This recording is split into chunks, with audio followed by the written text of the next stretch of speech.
Olá, telespectadores da TV Assembleia. Começamos agora mais um Frente a Frente. Nosso convidado hoje é o professor André Lage, ele que é coordenador de pesquisa na UFAL, na Universidade Federal de Alagoas, e do Programa Institucional de Bolsas de Iniciação Científica, o PIBIC. Esse programa que está em atuação durante 26 anos na Universidade Federal de Alagoas. E aí, professor, eu agradeço a sua presença aqui, antecipadamente, e pergunto, em 26 anos, qual tem sido a evolução do PIBIC, que é esse Programa Institucional de Bolsas de Iniciação Científica? Bom, primeiramente, muito obrigado pela oportunidade dessa conversa que a gente está tendo. É uma oportunidade muito importante para a gente poder popularizar, né, e conversar sobre ciência, né, com a sociedade. Bom, voltando à pergunta, em termos de evolução, a gente pode falar de evolução tanto qualitativa quanto quantitativa. Quantitativa, atualmente temos em torno de 750 bolsas no programa, totalizamos uns 1.100 alunos envolvidos, sendo bolsistas e colaboradores nos projetos atualmente do ciclo atual do PIBIC, e esse número ele foi gradativamente aumentando ao longo da história do PIBIC na UFAL.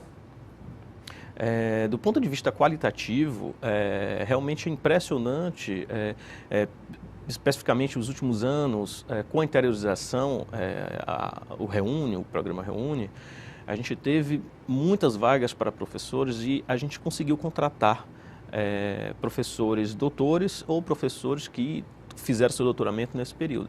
Então a gente conseguiu melhorar bastante o nível e a qualidade dos projetos no PIBIC, e é assim que a gente tem feito ao longo desses anos. E isso também pontua para a universidade, não é? Que muitas vezes os professores que lá chegam e galgam a condição de doutores, podem ser professores da universidade e terminam sendo também professores da universidade, não é? Sim, de fato, na verdade, o edital, ele é para professores da universidade. Único e exclusivamente da universidade? Exclusivamente. Tem algumas exceções, como descreve o edital, que são, por exemplo, pesquisadores visitantes, pós-docs, pós-doutorado. Exatamente, pós-doutorado, e outros pesquisadores que estejam exercendo naquele período em vigência do edital a sua atividade na UFAL, mas é a minoria, a grande parte são professores da instituição. Já da instituição. Sim, a exigência do edital. Pois bem, para a iniciação tecnológica, o que dizer da importância do PIBIC durante todos esses anos? Bom, o PIBIT, que é o Programa Institucional de Bolsas de Desenvolvimento Tecnológico, é um programa mais recente do CNPq voltado para a pesquisa aplicada. Uhum. Então, ao longo da evolução, a gente pode dizer isso do PIBIC, foi gerado o PIBIT. Ou seja, percebeu-se uma política clara do CNPq com relação específica à pesquisa aplicada, com bolsistas de produtividade em pesquisa, assim chama do bolsista DT, editais específicos para esse tipo de pesquisa. Então, isso é mais uma política do CNPq e a gente, como instituição, como é que funciona? A gente escreve um projeto. A UFAL, nós escrevemos um projeto, solicitamos bolsa para o CNPq para participar dos programas. Então, a gente conseguimos bolsas para o PIBIC e bolsas para o PIBIT também. E a gente consegue inserir e catalisar o desenvolvimento tecnológico na UFAL. Bem, a iniciação tecnológica hoje, como é avaliada pela coordenação e pelo programa? Bom, a coordenação de pesquisa, do qual sou coordenador da PROPEP, a gente administra o PIBIC. Atualmente, essa gestão é feita pelo Programação de Inovação Tecnológica e Empreendedorismo, da PROPEP também, da UFAL, pela professora Helena Almeida. Uhum. A gente está cada vez mais juntando esses dois programas, porque a gente entende, juntos, exatamente, né? A gente entende que trata-se de iniciação científica e tecnológica. Mas só para contextualizar, né, porque outras universidades têm outras configurações, estão em outras pró-reitorias, mas só para entender melhor o panorama. Então, nós temos em torno de umas 70 bolsas de iniciação tecnológica, salvo engano, esse é o dado que a gente tem no total de bolsa, que são similar ao PIBIC, são providas, essas bolsas são disponibilizadas pelo CNPq, pela UFAL e pela FAPEAL. Novamente, a FAPEAL é uma grande parceira nesse uma parceira que segura mesmo a pesquisa na universidade. Temos fazendo uma política junto com a FAPEAL, o professor Fábio Guedes, o professor João Vicente, muito importante para poder a gente impulsionar a pesquisa na UFAL. Então, o PIBIT, a pesquisa tecnológica, nós temos em torno de uns 8 pesquisadores, bolsistas de produtividade em pesquisa em desenvolvimento tecnológico. Esse número eram 6 há um tempo atrás, atualmente o número está em torno de 8. Então a gente vem crescendo o interesse e o nosso perfil como universidade para a pesquisa aplicada. Ele ainda é muito menor do que para a pesquisa básica ou pura. Temos em torno de 52, 54 pesquisadores bolsistas de produtividade do CNPq de pesquisa pura aplicada, mas a gente percebe que o nosso perfil, a gente também está marcando presença na área da pesquisa aplicada na FAO, que é bastante interessante. A gente fica muito contente com esse resultado. Pois é, e como nós que estamos fora do campus, né, podemos mensurar essa pesquisa? Que exemplos o senhor poderia dar de pesquisas que foram ou já realizadas ou em andamento que despertam, digamos assim, um novo viés nesse setor para o estado de Alagoas, na produção acadêmica? No tocante na pesquisa aplicada ou pura? Aplicada, as duas. Exatamente.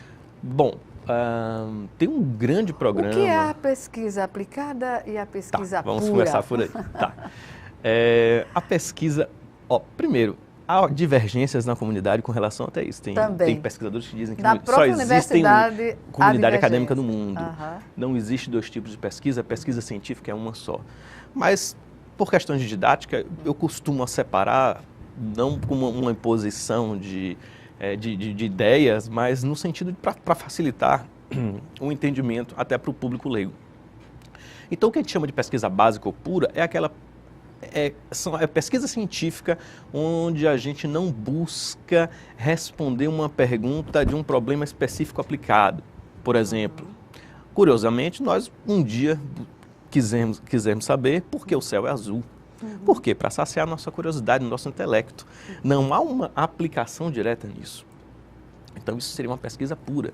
Eu quero criar um algoritmo na computação mais eficiente, porque é elegante, é mais fácil, eu consigo resolver o mesmo problema de uma forma mais fácil. Isso a gente chama de pesquisa pura, ela não tem uma aplicação específica. Essa pesquisa pura, ela pode ser aplicada em diferentes setores, diferentes contextos. Então, isso a gente chama de pesquisa aplicada.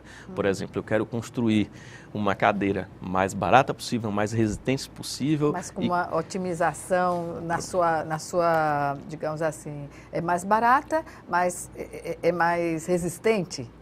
Exatamente, tem um fim aplicado, tem um objetivo. A pergunta científica é essa, ela é bem aplicada, é bem delineada a um objetivo específico.